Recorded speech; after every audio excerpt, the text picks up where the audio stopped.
그래요. 어쨌든 이제 불교학연구회에 세미나를 마치고 같이 차 한잔 하는 자리에서 어쩌다 보니까 아무래도 뭐 불교학연구회니까 불교를 전공하는 교수님들이 많죠. 제가 있던 자리에도 불교를 전공하는 교수님들 중에 좀 고참 교수님들 몇 분 이렇게 이제 함께 앉아서 대화를 좀 했어요. 대화 가운데 좀 재밌게 기억나는 몇 가지 좀 소개를 하자면 마음 이야기가 나온 거야. 마음은 뭘까? 그래서 제가 많은 이야기가 있었지만 그 중에 그런 이야기를 했죠. 마음이라는 게 심이라고 불리는 마음도 있고 의라고 불리는 마음도 있고 식이라고 불리는 마음도 있는데 그래서 경전은 찌따 이띠삐 마노 이띠삐 윈냐나 이띠삐라고 해서 심이라고도 의라고도 식이라고도 불리는 이것 이렇게 말을 한단 말이죠. 그랬을 때 이제 오랜 세월을 두고 심과 의와 식은 동의어다라고 주석이 되어 왔죠.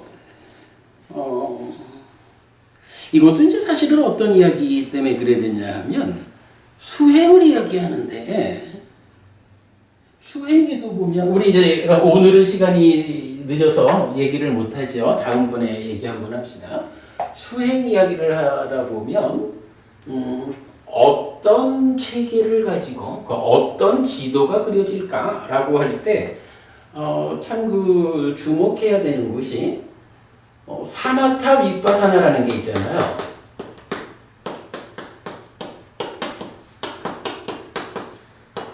사마타 윗바사나라는 짝이 있는데 경전에 의하면 또 다른 짝이 하나 있어. 그래서 내적인 심의 사마타 아짜 땅 째또 사마타 이렇게 나와요. 그 다음에 법의 윗바사나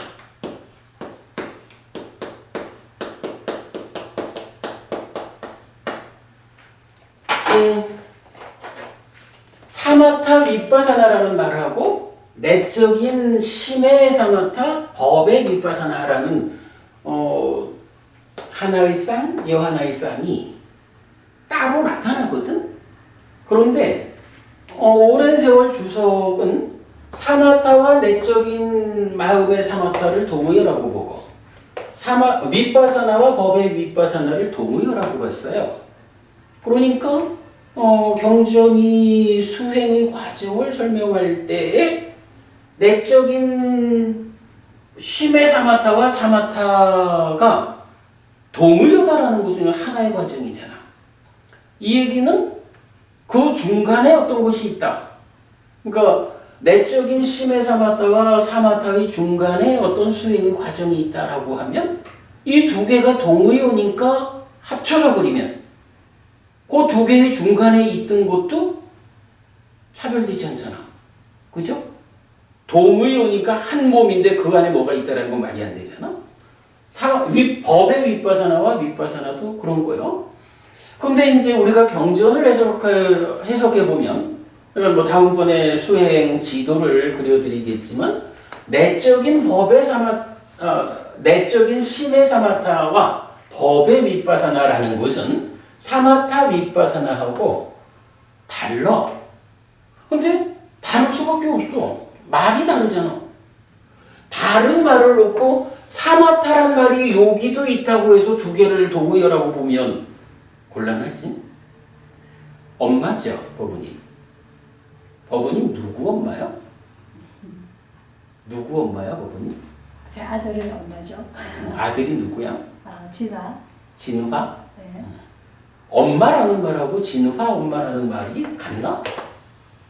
엄마는 아마 이 세상에 모든 엄마. 한 수십억 되겠지? 수십억 엄마가 있어. 진화 엄마는 진화라는 이름을 같은 이름을 쓰는 사람이 있지만 그냥 말하자면 세상에 진화 엄마는 혼자잖아. 엄마는 무지하게 많지. 이거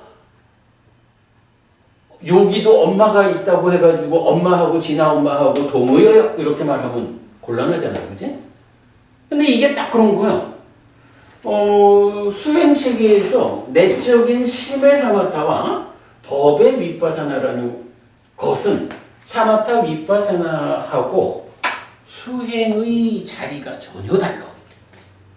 전혀 다른 두 개를 동의어라고 오랜 세월 해석하다 보니까 불교 안에서 수행이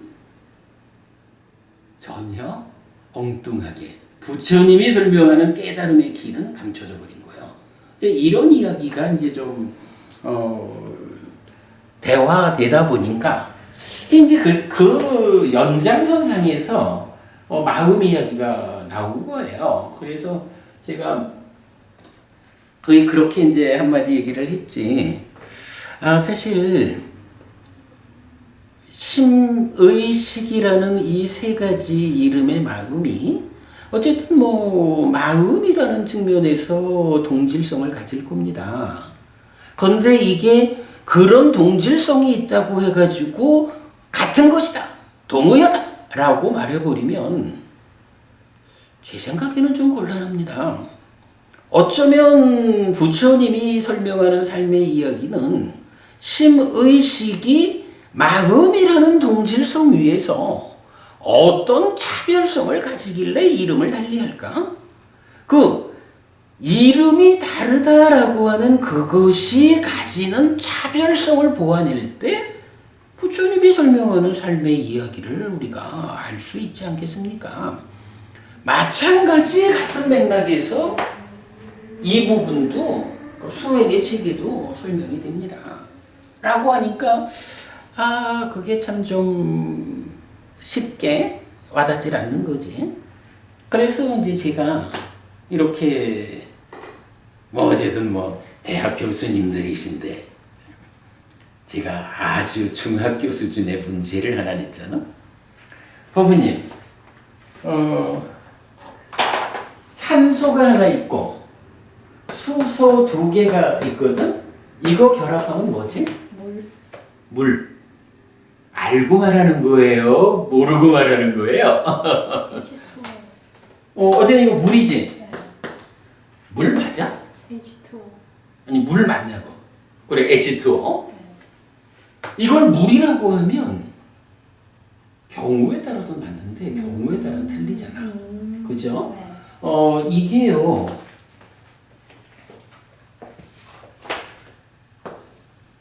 온도라는 조건을 생각해 보자고. 그래서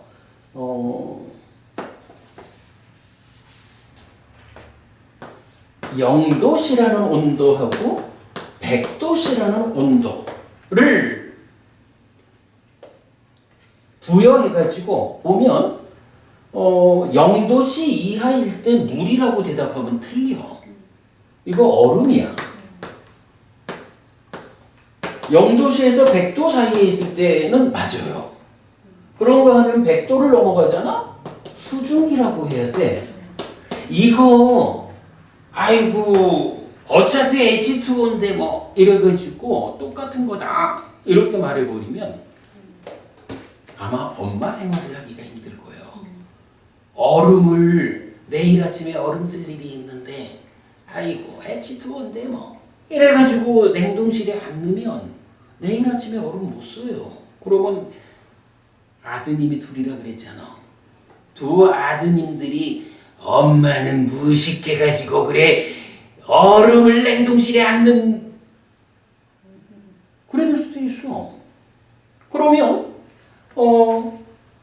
어떤 일이 생긴 거예요? 관리를 잘못했죠. 관리가 잘못되니까 얼음으로 활용을 못하게 되잖아. 관리와 활용에 문제가 있어. 이런 부분 때문에 산소 하나, 수소 두 개가 있는 거는 어떻게 말해야 되냐 하면 표현하면 이런 거요. 얼음이라고도, 그지? 여기 얼음이라고 불리죠? 물이라고도, 수증기라고도 하는 그거. 근데 세 가지를 모두 포괄하는 말은 이제 H2O 이렇게 되겠죠. 그러면 우리가 얼음이라고도 물이라고도 수증기라고도 하는 그거 H2O 이렇게 말하면 틀린 말이 아니잖아. 근데 요걸 보고 어떤 사람이 뭐 문장상으로 그렇네. 그러니까 얼음과 물이 같은 거고 물과 수증기가 같은 거네. H2O라는 이거는 얼음이라고도 물이라고도 수증기라고도 불리네. 뭔가 좀 애매해, 그죠? 이거를 좀 더 정확히 표현해 주려면 어떻게 해야 되나? 온도에 따라. 그렇지. 온도라는 조건. 온도라는 조건에 따라 얼음이라고도 물이라고도 수증기라고도 하는 그거 H2O. 이래 되면 명확해져요. 그러면 어떤 얘기냐 하면 이제 현명한 사람은 온도라는 조건을 감안해가지고 이거를 어떻게 활용해야 할까? 그러기 위해서는 어떻게 관리해야 될까? 관리 활용해서 문제를 일으키지 않는다고. 경이 심이라고도 의라고도 식이라고도 하는 그거 이렇게 말하는데 이거를 오랜 세월 동안 그러므로 심과 의와 식은 동의어다 이렇게 해석을 한 거야. 그러면 이거 어떤 이야기예요? 얼음과 물과 수증기가 하나다? 아니 물론 H2O라는 점에서는 하나지. 동질성을 갖지.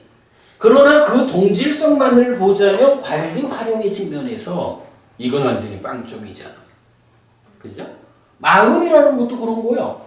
심이라고 하는 것이 어떤 조건에 따라서 마음을 관리 활용해야 할까?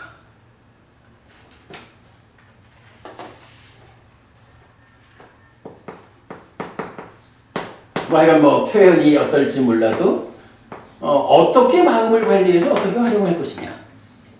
관리한다라고 하는 것이 계율을 지키고 수행하고 해서 마음을 잘 심이라고 하는 상태에서도 최적의 심 상태를 만들어서 행위하는 데 있어서 괴로움을 만들지 않도록 활용할 거고, 의라고 하는 데서도 몸과 함께 하는 상태를 어떻게 계율을 지키는 일을 통해서 잘 관리함으로써 몸과 함께 세상을 직접 만나는 일에서 행위하고 인식하는 그 일에서 괴로움을 만들지 않을지.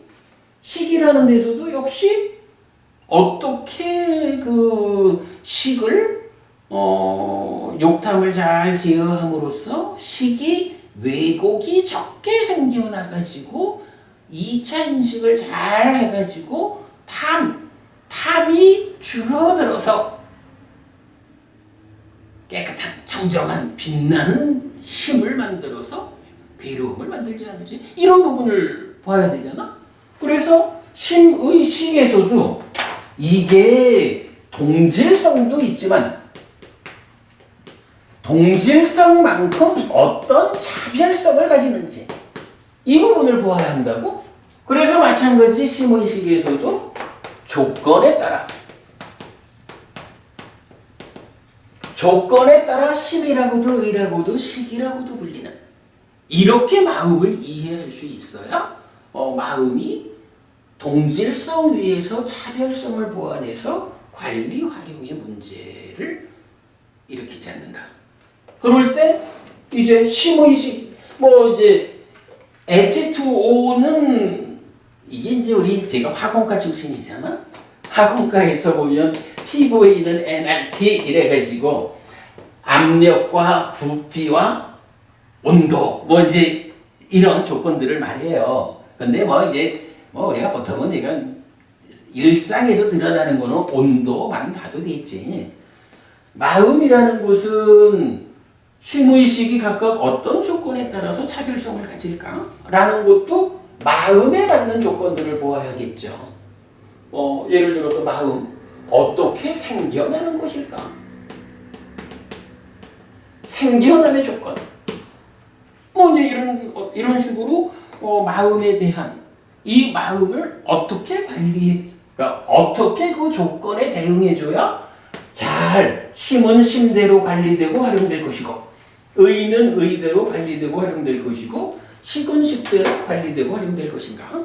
이제 이런 부분으로 접근을 해줘야 되지 않아요? 사실은 요거 산소 하나에 수소 두 개가 결합한 것이 무엇입니까? 물입니다. 정말 물 맞습니까? 아닐 수도 있지요. 이렇게 이제 비유를 만들어서 조건에 따라 얼음이라고도 물이라고도 수증기라고도 하는 그거 H2O 요렇게 비유를 만들어서 마음에다가 적용하는 거, 이게 사실은 우리가 해피법당으로 출발해서 근본경전 연구해고 이제 우리의 정체성을 붓다와다 불교라고 드러낸 우리 공부의 출발 자리가 사실은 이거예요. 그간에는 오랜 세월을 심의식이 동의어다라고 하는데 또 별다른 이의 없이 그렇게들 이제 받아들이고 공부를 한 거야. 그리고 말하자면 붓다보사 스님의 청정도론이 그런 기준 위에서 쓰여져 있으니까 청정도론의 기준에서 공부하는 입장에서는 전혀 문제가 없는 거야. 다만 그것이 경을 경대로 읽어내는 일은 할 수 없게 만든 거지. 이제 우리가 심의식도 이렇게 조건에 따라서 동질성 말고 차별성을 갖는다라는 이 부분을 주목해가지고 마음을 풀어내니까 이제 내적인 심의 사마타와 사마타가 다른 것이고 법의 윗바사나가 윗바사나와 다른 것이어서 수행의 과정이 어떻게 전개되어서 깨달음으로 가는지 하는 것이 낱낱이 지도가 그려지는 성과를 낼 수 있게 되는 거죠. 어쨌든 이제 이런 부분, H2O가 그렇듯이 마음이라는 것도 조건에 따라서 심이라고도 의라고도 식이라고도 불리는 것이다 라는 요 측면으로 마음을 이해하고 불교 공부에 접근해야 하는 이제 요게 약간 우리 공부의 출발이죠. 그런데 이제 이 부분을 사람들이 잘 모르지. 요번에 이제 그 교수님들하고 같이 앉아서 이야기를 하다가 이런 수행 이야기도 좀 하다가 이제 제가 그럼 한 가지 여쭤보지요. 이러면서 제가 화공과 나왔거든요. 산소 하나, 수소 두 개가 결합하면 뭐가 됩니까? 이러니까 역시나 물 이러더라고. 그래서 이제 교수님들한테 교수님 사실 우리가 이런 부분을 봐야 하지 않겠습니까? 동질성 위에 그 차별성을 보완할 수 있어야 온전하게 본다라고 하지 않겠습니까? 마음도 또한 그렇습니다. 라고 설명하니까 역시 그 교수님들이 한마디에 그렇군요. 정말 그 중요한 부분을 보셨습니다. 이러면서 공감들을 해주셨어요. 굉장히 중요한 부분을 소개를 했고 교수님들도 기분 좋게 이제 받아주셨어요. 자, 그 다음에 이제 또 한 가지 이야기는 법우님도 사띠비고 이야기 아시죠? 그 사띠비고라고 해서 시기윤회한다라고 말했다가 부처님한테 혼난 그 얘기 잘 모르시나? 세상 사람들이 윤회와 관련한 이야기를 할 때 시기윤회하는 것이 아니다라고 말을 해요. 그래서 시기윤회한다고 보아야 합니다. 라고 말을 하면, 아니 스님은 그 사띠비구 이야기도 못 들어보셨습니까? 사띠비구가 시기윤회한다고 얘기했다가 부처님한테 혼났잖아요. 시기윤회하는 것 같으면 부처님이 사띠비구를 혼내겠습니까? 이렇게 대받아친다고?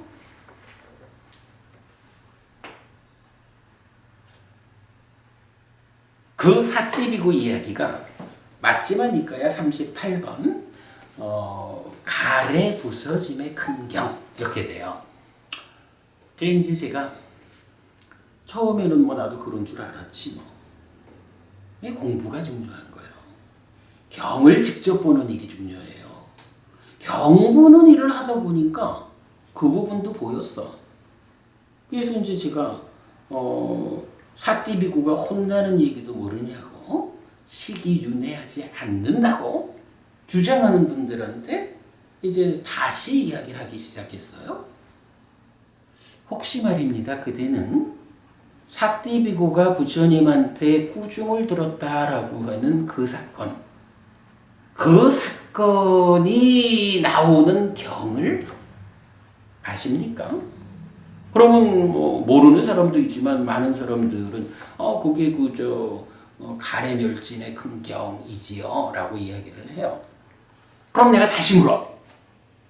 그대는 그 경을 읽어보았습니까? 경을 읽어보았는데 경에서 부처님이 시기윤회한다라고 말하는 사띠비구를 꾸짖습니까? 라고 물으면 의외로 경을 읽어본 사람이 별로 없어. 그냥 들은 거예요. 그냥 들었어. 법회 자리에서 들었을 수도 있고 어디 가서 들었을 수도 있지. 많은 사람들이 그래서 시기윤회하는 게 아니라고 말하는 것을 들은 거지 뭐. 그렇게 들은 지식을 가지고 제가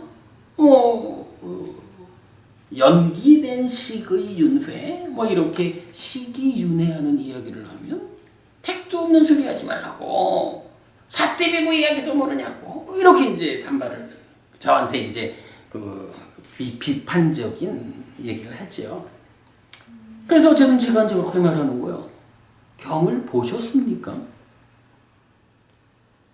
그대는 경을 보지 않고 그 경이 그렇게 말한다라고 주장을 합니까? 그럼 이제 할 말이 없는 거예요. 제가 그렇게 말을 해요. 아니 이건 내가 분명히 그 말을 해. 경을 말하자면 경을 절반만 보고 인용하지 않도록 해야 합니다. 그 경을 다 보고 경이 그 주제에 대해서 어떻게 말하는지 온전하게 이해하고 말해야 합니다. 자, 경에서 부처님은 사띠비구한테 두 단계로 질문을 합니다. 첫 번째는 그대가 시기윤회한다고 말했느냐? 네 부처님, 제가 부처님한테 배워 알기로 시기윤회합니다. 라고 대답을 했어요. 근데 사람들은 거기까지를 보고 부처님이 내가 언제 시기윤회한다고 말했느냐? 어리석은 죄요! 라고 사띠비구를 야단쳤다 이거요. 근데 막상 경을 보면 안 그래. 경에서는 부처님이 시기윤회한다고 제가 부처님 말씀을 배워 알고 있습니다. 라고 대답하면 질문을 한 번 더 해요. 그래. 그렇다면 그 시기 어떤 시기냐? 라고 묻는 거예요.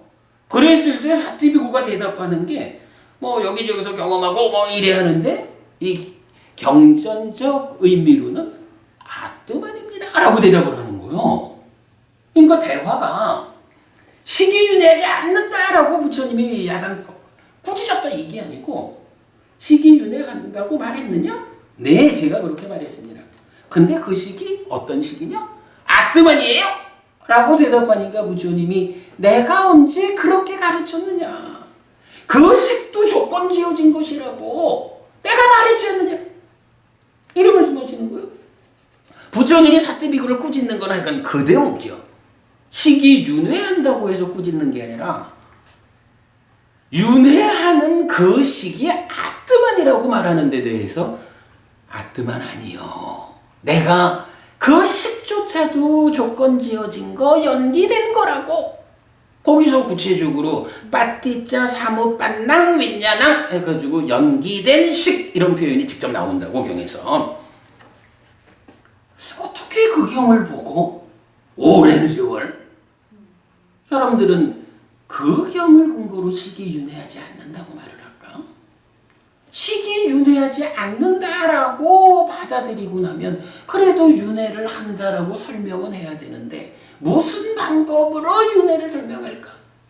아니 부처님이 연기된 식이 윤회하는 거 물론 중생이 윤회한다 하는데 구체적 내용으로는 명색이 버려지는 거니까 새로운 명색과 만나는 연기된 식이 윤회하는 것을 부처님이 설명하고 있는데 부처님 설명을 배제하고 윤회를 설명하려니 무슨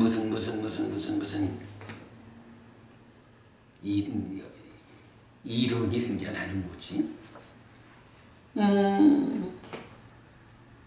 그 얘기를 했어요. 그랬더니 교수님 한 분이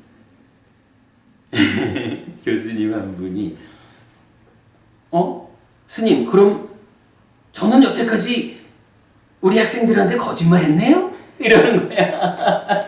그래서 제가 예 교수님 거짓말 하셨어요 이러면서 그러나 솔직히 그게 교수님 탓은 아닙니다.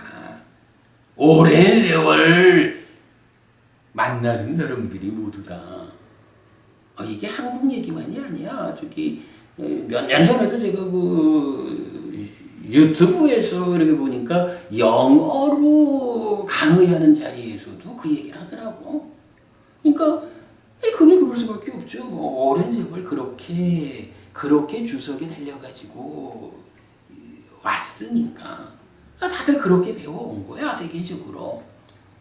그래서 제가 이제 그 교수님 보고 어쨌든 그게 교수님이 잘못 가르친 건 사실이지만 교수님을 탓할 입장은 아닙니다. 세상이 그렇게 알고 있으니까. 그러나 부처님 가르침은 경에 의해서 우리가 배워야 합니다. 경은 분명히 두 단계로 부처님이 질문을 했다. 자, 식이윤회하는 게 아니다라고 말할 때는 윤회라는 개념 자체가 어긋나 버려요.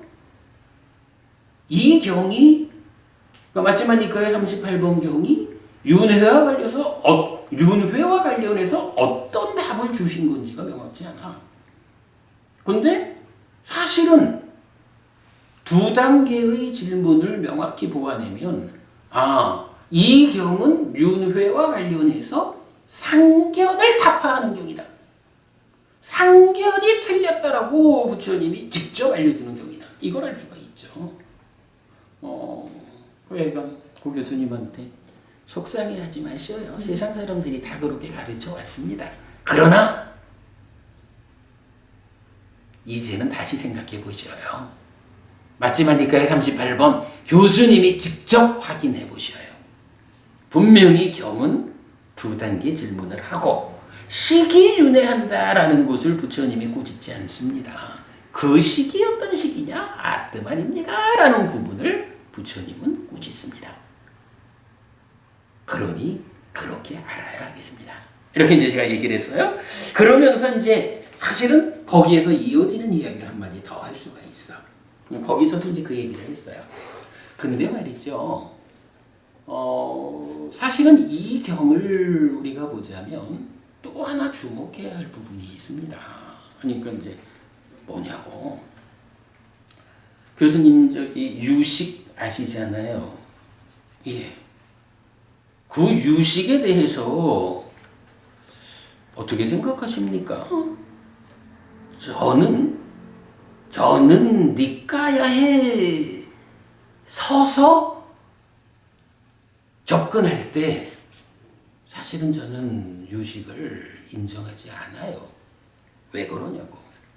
바로 이 맞지마니까의 38번 경에서 이렇게 연기된 식, 아뜸 아닌 식이라고 말하는 사띠비고를 꾸짖으면서 그 식이 안과 색을 조건으로 안식이 내지 의와 법을 조건으로 의식이라고 그 조건적으로 생겨난다 연기된 식이다를 말하는 그 자리에서 부처님은요 명확하게 이 안 내지 의, 생 내지 법, 이 대응 관계가 있는 6가지 조건 관계, 이 6 조건 관계 외에 다른 곳에서는 식은 생겨나지 않는다 라고 부처님이 선언합니다.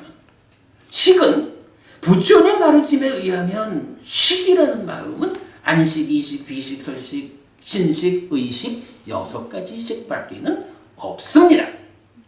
아까 우리가 그 얘기했죠? 어떤 잘 말해진 부처님 가르침 그 무더기에서 가지고 와서 말을 해야 이게 부처님 가르침을 말하는 제자의 본분이라고. 그런데 부처님은 식은 안식 내지 의식의 6가지가 조건적으로 연기되어 생겨난다. 이거 말고 식은 다른 곳에서는 생기지 않는다. 라고 말을 부처님은 말했는데 거기에서 말라식이니 아래야식이니 하는 제7, 제8의 식들이 말해진다면 부처님이 생겨나지 않는다는 자리에서 식을 만들어가지고 삶을 설명하면 이게 부처님이 설명하는 사는 이야기겠습니까? 이 부분까지를 같이 봐야 돼요. 맞지마니까야 38번경 그런 의미에서 아주 중요하고 심지어는 이제 그 아레야식이라고 말하는 그 아레야가 원어가 알라야야. 근데 이 알라야가 우리가 경전을 해석하는 입장에 따르면 우리는 알라야를 상이라고 이해를 해요. 상이야. 그래서 집착의 경향 이렇게 해석을 하는데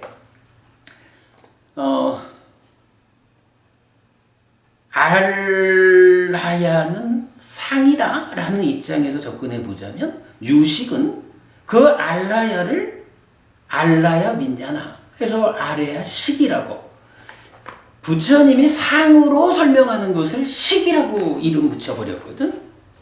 그러면 상인 알라야를 식이라고 말한다면 그 상은 어디 갔을까? 그래서 제가 몇몇 유식을 전공하는 분 몇몇한테 좀 여쭤봤어요. 아래야 식이라면 유식에서는 상에 대해서는 어떻게 설명합니까? 이게 제 입장에서 그런 거야. 니까야는 알라야를 상으로 견주어 설명하는데 그거를 식이라고 말했다면 어쨌든 오온으로 구성된 설미니까 유식은 상을 어떻게 설명할까? 잘 대답을 못 들어요. 그런 점도 좀 볼 수가 있어요.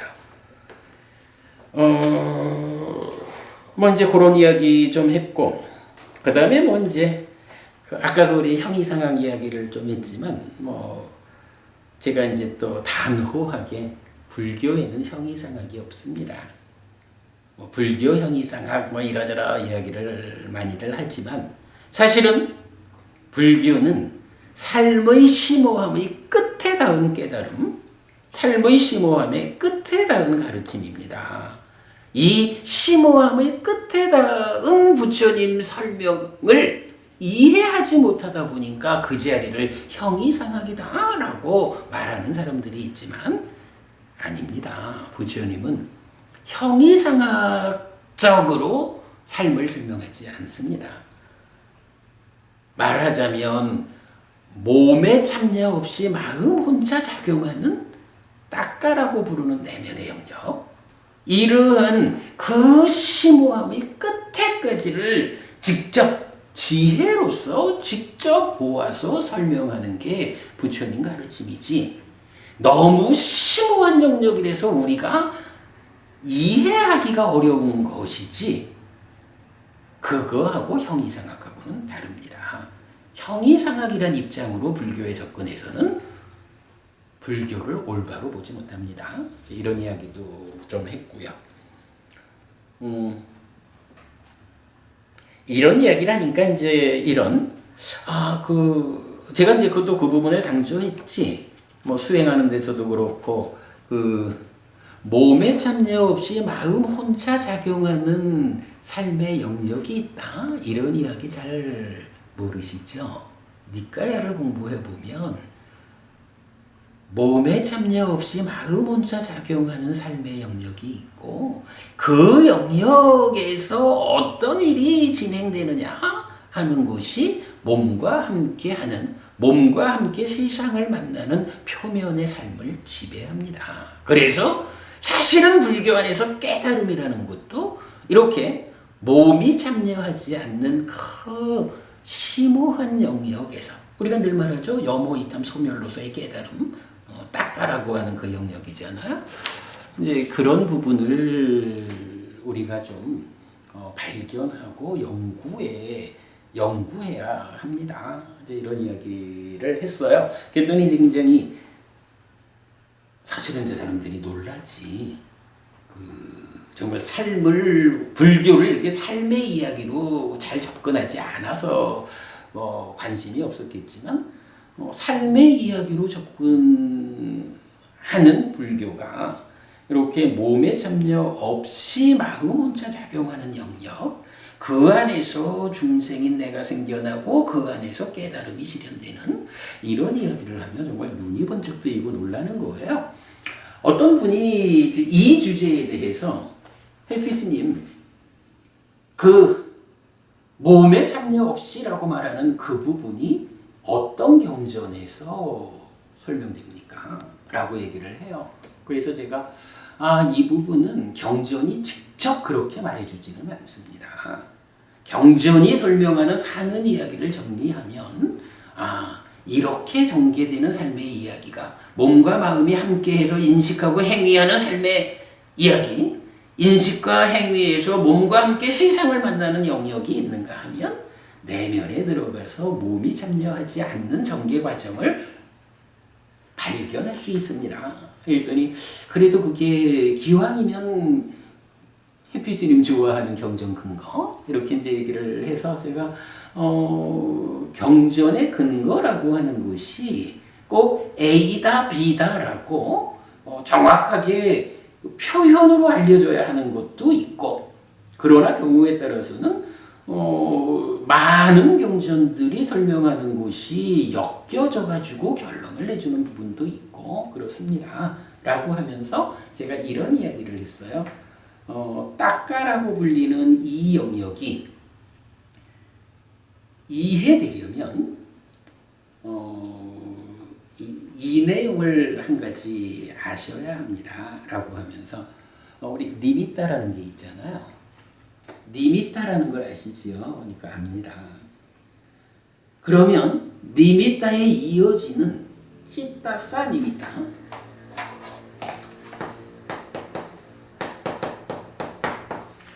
니미따, 상이라고 불리는 거죠. 요것이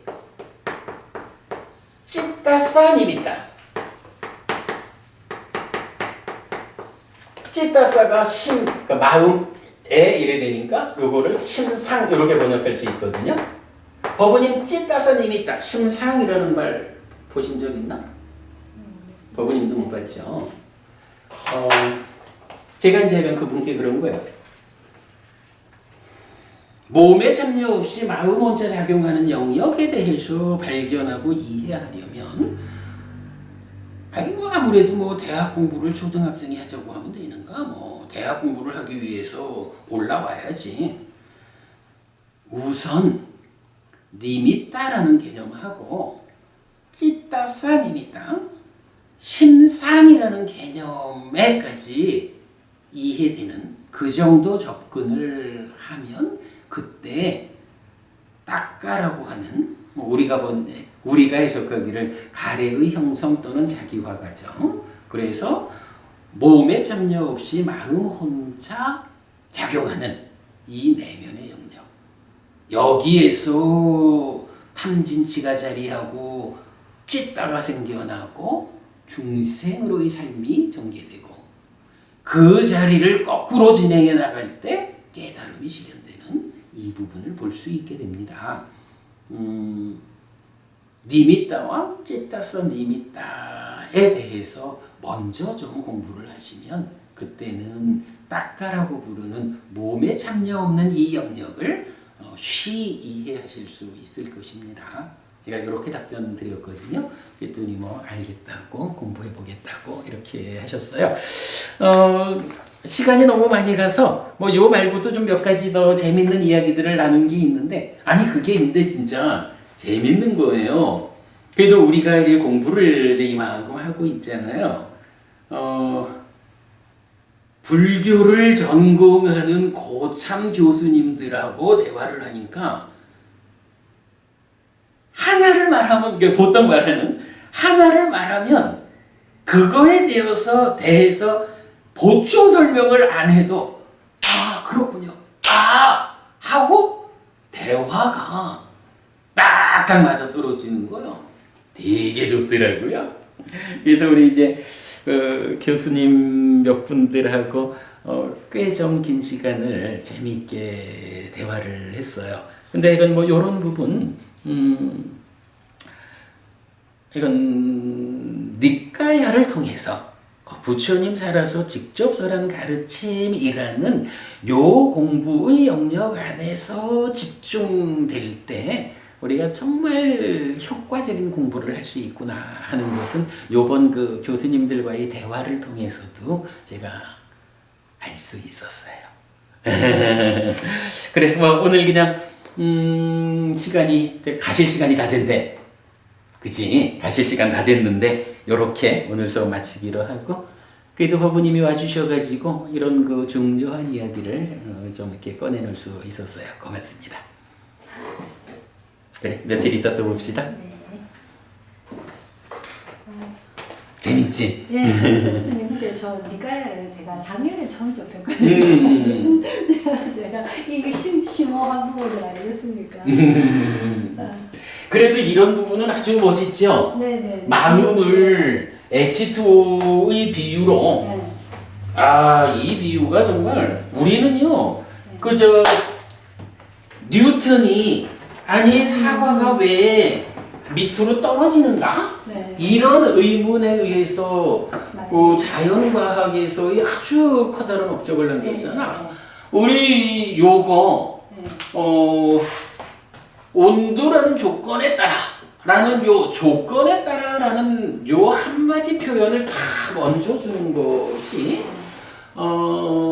만주인력을 발견한 것보다 네. 더 큰 발견이다. 네. 왜냐하면은 그가 자연과학에서 미치는 영향도 엄청 크지만 인간의 정신 문명에 사실은 부처님 가르침이 이렇게 해석된다라는 거는 불교가 새로워지는 거고 불교만큼 인류의 정신 문명에 기여하는 가르침이 있는가?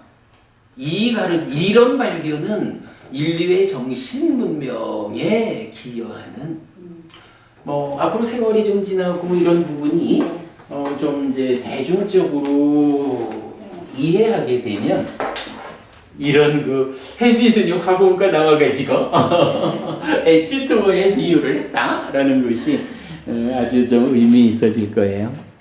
자, 수고하셨어요. 네, 수고하셨습니다. 근데 선생님 얼음을 저렇게 안 쓰고요.